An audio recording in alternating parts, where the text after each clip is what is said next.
forward. I want to transition to Mr. Gadhi. This is, an excellent time for technology. Look at us here right now. So it having played a really big role in fighting the pandemic in cities, allowing us to work remotely and to be safe for those of us that can. It's clearly going to play a crucial role in building back. Can you sort of take us through how you see this playing out? Sure. Thanks, Penny. Hello, everyone. Pandemic accelerated digitization. You can see working from home or studying from home, getting urban services from home. But post-pandemic, not everything may not be working from home, but it will be hybrid. People would like to have option to work from home, study from home. So this is going to be a huge acceleration of digitization. At the same time, this is going to create challenge in the society with a digital divide. All over the world, around 50% or more people doesn't have good internet and laptop to work or study from home. So one, how do we solve the digital divide problem? So we at Quantela solved two problems. One, how do we fight COVID? Then second, going forward, how cities can help accelerating digitization, at the same time helping with reducing the digital divide. With fighting with COVID, before pandemic, most of the cities all over the world have done some kind of work on smart cities, building command control centers. But mostly or none of them have really focused on converting command control centers into COVID war room platforms.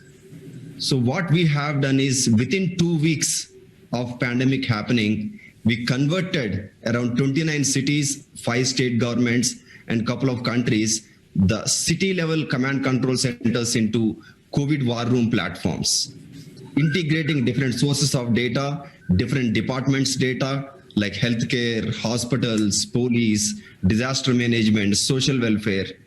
By integrating all the sources of data, how city administrators can get a situational awareness, understanding the COVID cases, predicting what will happen next, availability of hospitals versus demand, to pre-plan and predict and serve the society. Now coming back, with acceleration of digitization, like water, like power, I think cities will have to start providing free access to internet. But several cities with pandemic, less and less taxes collected, may not have enough funds to digitize the infrastructure and digitize urban services.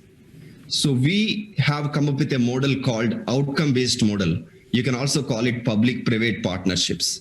I'll just give you with one example how we have done it, where we solve the acceleration of digitization as well as solving the digital divide problem. There is a city called Erie in Pennsylvania.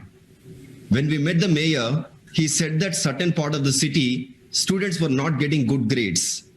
When they have done further study, they found out that certain areas of the city, kids doesn't have proper internet and they can't do the homework. They have to go back to school to do the homework.